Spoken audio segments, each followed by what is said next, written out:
విశ్వ హిందూ పరిషత్ నిజంగా అద్భుతమైనటువంటి పనితీరుని కనబరిచింది ఈ యొక్క కార్యక్రమాన్ని విజయవంతం పరిపూర్ణం చేయడం ద్వారా.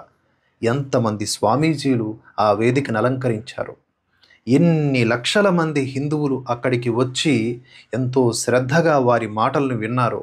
ఇవన్నీ చూస్తూ ఉంటే మనసు పులకరించిపోయింది. అయితే నా కోరిక ఏంటంటే ప్రతి జిల్లాలో ఒక సభ ఇటువంటిది జరగాలి. ప్రతి ఏడాది ప్రతి జిల్లాలో 2 తెలుగు రాష్ట్రాల్లో జరగాల్సినటువంటి సభలివి. ఎంతసేపు ఈ మత మార్పిడి మాఫియాకు సంబంధించిన సభలు, లేదా ఈ రాజకీయ నాయకులు ఉంటారు కదా, దుర్మార్గమైన రాజకీయ నాయకులు ఓటు బ్యాంకు కోసం అని చెప్పేసి ఏర్పాటు చేసుకునే కార్యక్రమాలు ఇవేనా? ఈ భారతదేశం ప్రపంచానికి ఇంకా ఇంకా పూజ గదిలాగా ఉంది అంటే దానికి గల కారణం హిందూ ధర్మం, సనాతన ధర్మం. సో అటువంటి ధర్మాన్ని ఆచరిస్తున్నటువంటి హిందువులు ఇన్నాళ్ళు నిద్రాణంలో ఉన్నారు, అనైక్యతని కనబరిచారు. ఇప్పుడు ఐక్యతను కనబరిచారు. హైందవ శంఖారావం మీద ఒక్కొక్కడు ఎట్లా నలిగిపోతున్నాడో నాకు తెలుసు. వారి ఫేస్బుక్ పోస్టుల్లో వాంతులు చేసుకుంటా ఉన్నారు, వికారాలకు లోనవుతూ ఉన్నారు, నిద్రలు లేవు. అరే హిందువులు జాగృతం అయిపోతూ ఉన్నారు, మన పరిస్థితి ఏంటి విసుక్కోవడమే. నేను అనేది ఏంటంటే ఇది జస్ట్ శాంపిల్ మాత్రమే. సనాతన ధర్మం దానికి అర్థం తెలియదు, ధర్మం అంటే అర్థం తెలియదు. ఎవరన్నా ఈ చాగంటి కోటేశ్వరరావు గారు ఇలాంటి వాళ్ళు ఎవరన్నా చెప్పినా అది అర్థం చేసుకోలేరు, చేసుకోరు, అమలు పరచరు. ఎవరు స్వార్థపరులు, ఎవరు పిసికేసుకునేవాళ్ళు, ఎవరు మత పిచ్చి పట్టిన వాళ్ళు, ఎవరు ఆలోచించాలి. సనాతన ధర్మం అంటే ప్రతి ఒక్కరిని, ప్రతి జీవరాశిని ప్రేమించడమే సనాతన ధర్మం. ప్రేమ అది లేదు. మాఫియా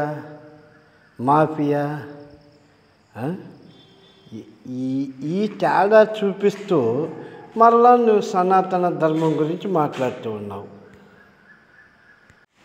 ఒక క్రైస్తవుడు ముస్లిమే కాదు, మన దేశంలో నానా రకాల జాతులు ఉన్నారు, అన్ని రకాల మతాల వారు ఉన్నారు, అనేక రకాల భక్తిభావాలు ఉన్నాయి. ఓకే, వీళ్ళందరూ బాగుండాలి అనుకోవడమే సనాతన ధర్మం. ఎవడికి స్వేచ్ఛను బట్టి వాడు దేవుణ్ణి ఆరాధించడం కొరకు స్వేచ్ఛని ఇవ్వడమే సనాతన ధర్మం. దీని గురించి తెలియదు. అందుకే అనాదిగా ఈశ్వరుడు ఎప్పుడున్నాడో అప్పుడే పుట్టినటువంటి వేదము అనాది. అందుకే నిజానికి దీనికి హిందూ మతము కాదు దీని పేరు. ఎక్కడ ఎప్పుడు ఎవరు వాడినా అది పొరపాటే. దీని పేరు హిందూ మతము కానే కాదు, సనాతన ధర్మము.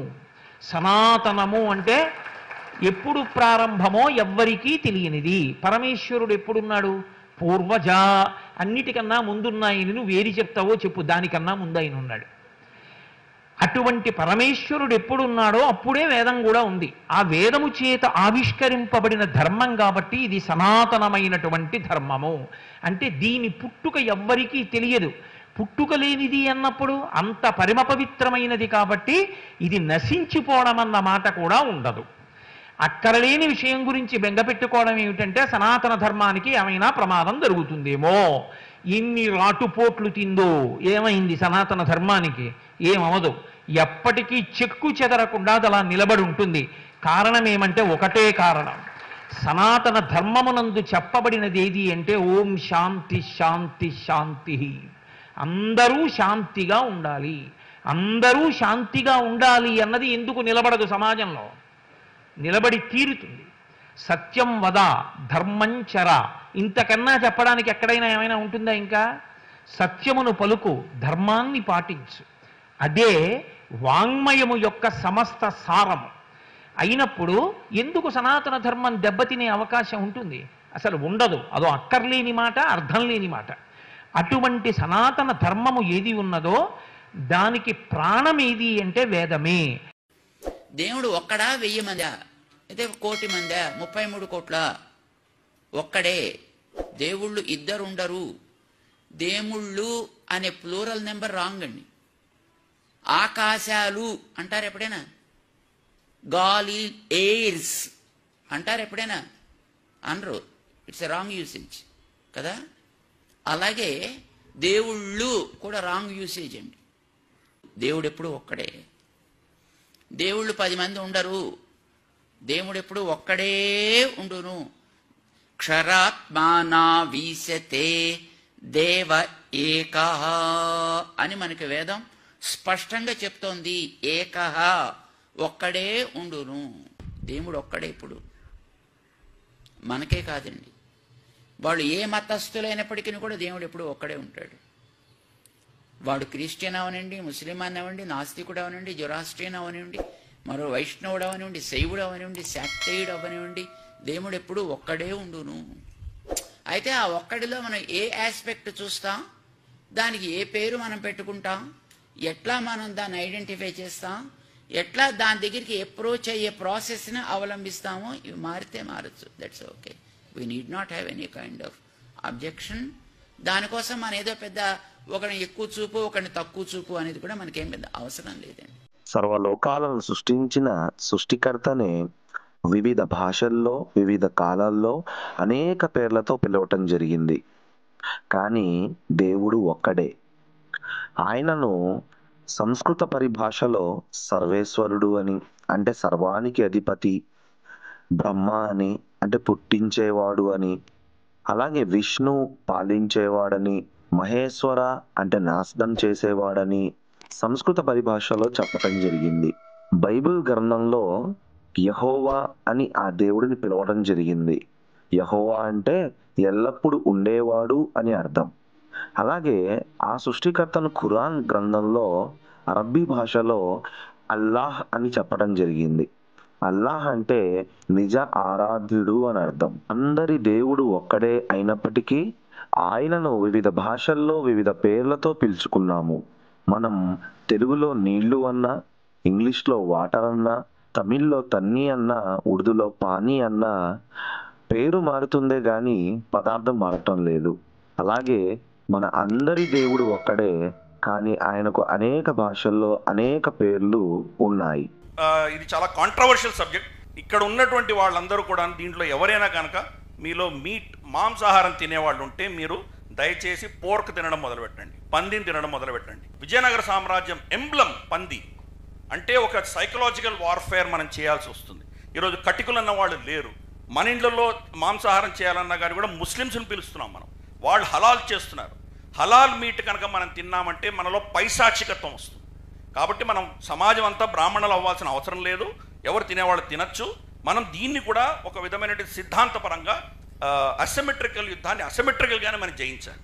పంది ఒక ఎముకలతోటి మనం ఉంగరాలు చేయించుకోవడమో దండలు చేయించుకోవడం మన పిల్లలకు వేస్తే లవ్ జిహాద్ ఆగిపోతుంది. కాబట్టి దీన్ని సైకలాజికల్గానే వాళ్ళు దెబ్బ కొట్టవలసిన ఆవశ్యకత మనకు. ఈయన మాట్లాడేదానికి ఏమైనా అర్థం ఉందా? లవ్ జిహాద్ ఆగిపోద్దంట. పందెముకలతో తాయెత్తులు చేసుకొని కట్టుకోవాలంట. ఆ పని చేయండిరా, ఆ పని దానికి మళ్ళీ కేకలు, కేరింతలు, చప్పట్లు. ఇంత అజ్ఞానంలో ఉంది మన దేశంలో ఉన్నటువంటి అనేక మంది ప్రజల యొక్క మనస్తత్వాలు, వాళ్ళ ఆలోచన విధానాలు.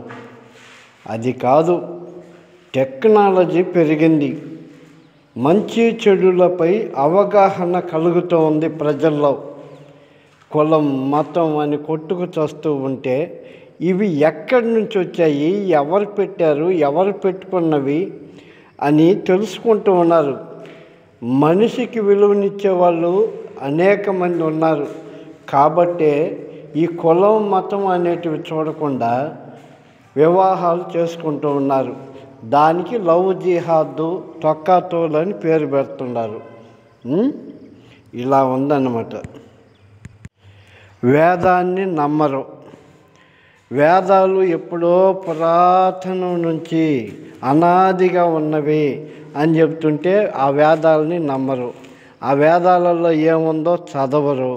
దేవుని గురించి వేదాలు ఏం చెప్తున్నాయో తెలియదు, చెప్పేవాళ్ళు లేరు, చెప్పినా వినరు, తెలుసుకోరు. కారణం ఏంటంటే అనేక మంది స్వార్థపరులు హిందూ ధర్మం పేరిట సంపాదించుకోవాలనే తపన కలిగిన వారు స్వార్థపరులు.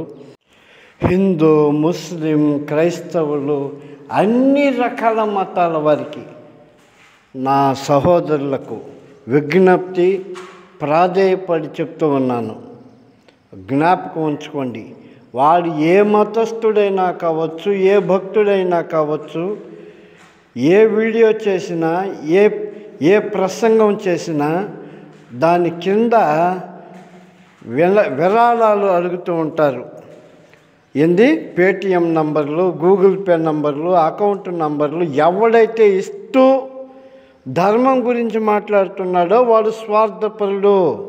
గుర్తుంచుకోండి, వాడు ఏ భక్తి గురించి ప్రసారం చేసినా, ఏ భక్తి గురించి ప్రసంగించినా, ఆడు అకౌంట్ నంబర్లు ఇస్తున్నాడంటే, ఫోన్పే నంబర్లు ఇస్తున్నాడంటే, గూగుల్ పే నంబర్లు ఇస్తున్నాడంటే వాడు స్వార్థపరుడు. ప్రతి ఒక్కరికి ప్రాధేయపడి చెప్తూ ఉన్నాను, వీరిని నమ్మబాకండి. జిఆర్ స్వామి గారు, చాగంటి కోటేశ్వరరావు గారు, పెద్ద పెద్దవాళ్ళు, వాళ్ళ అనుభవస్తులు, వినండి, మాండి.